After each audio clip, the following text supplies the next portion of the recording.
Refinements to memory addressing mode. Direct and indirect addressing can be further enhanced by including additional features such as auto-increment, auto-decrement, and index addressing. Auto-increment and auto-decrement in index addressing. This type of requirements are additional to basic addressing mode. So, what is auto-increment and auto-decrement in index addressing mode? Auto-increment, auto-decrement in index addressing code is a type of code and refinements. They use this code for automatically generate sequential numerical value. Automatic incrementing feature is known as auto-increment, and similar facility for decrementing is known as auto-decrement. And if we use this code, mas mapapadali natin yung direct and indirect addressing. Automatic incrementing and decrementing are particularly useful when the program works with large quantity of data which are stored in consecutive memory location. Next, example. So, index register 0005 and the instruction add 0A00 index. So, pag inad natin yung 0A000 to 0005, magiging correct address niya ay 0A05. Another requirements, which is particularly useful in complicated programs, is index addressing. So, index addressing is very useful requirements when the program is complicated. Relative addressing. Relative addressing is very similar to index addressing in that the correct address is calculated by adding an offset some base address. So, similar lang yung relative addressing sa index addressing dahil yung index addressing mode is the mode when the data address is calculated as sum of content of the index register and sign address offset in instruction. So, index and the data address is calculated, and in relative addressing mode, the calculated data is also calculated, but it have some offset in some base address.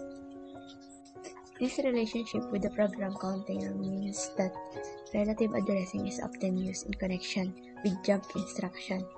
Relative addressing is also important when writing programs which may be subsequent moved to another portion of the program memory.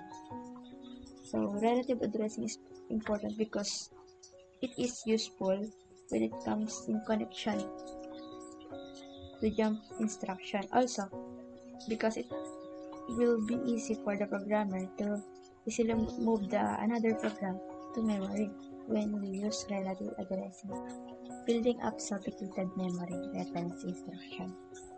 Usually, a microprocessor does not have all the addressing mode mentioned, and in assessing a microprocessor, it is worthwhile checking how many bytes of program are required to implement all the classical memory reference. So, for example, quite a few microprocessors do not have any direct addressing facilities, and a direct addressing instruction might have to build up follows.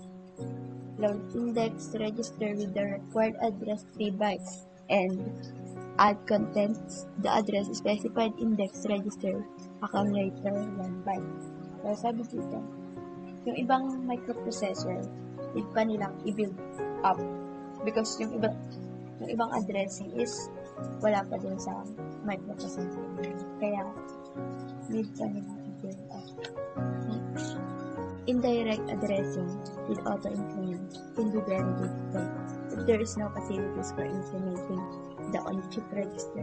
In this case, incrementing would have to be done using accumulator so that the contents of accumulator would have to be temporarily stored with the accumulator is used. So, in building up sophisticated memory, need natin ng indirect addressing. Kasi, pag ginamit ito, mas nahihirapan tayo.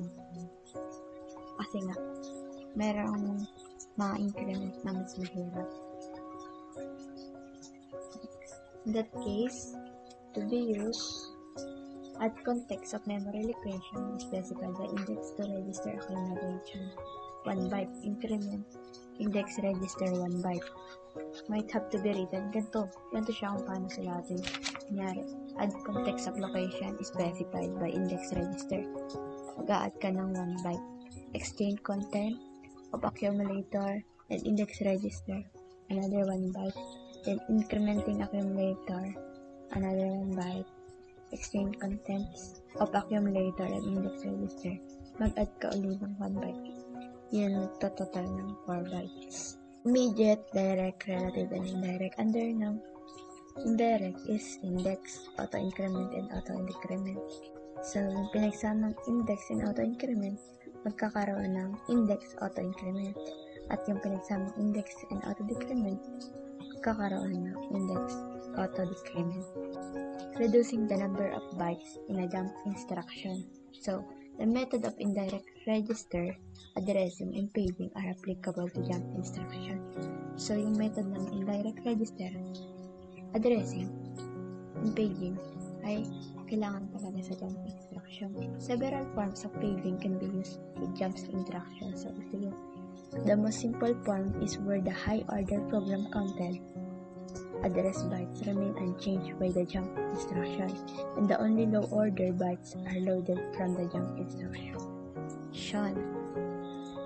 In microprocessor using 8-byte instruction bytes and 16-bit address relative addressing make it possible to reduce jump instruction from 3 bytes to 2 bytes. Possible na magbawas ng jump instruction from 3 bytes to 2 bytes. And that's all. Thank you.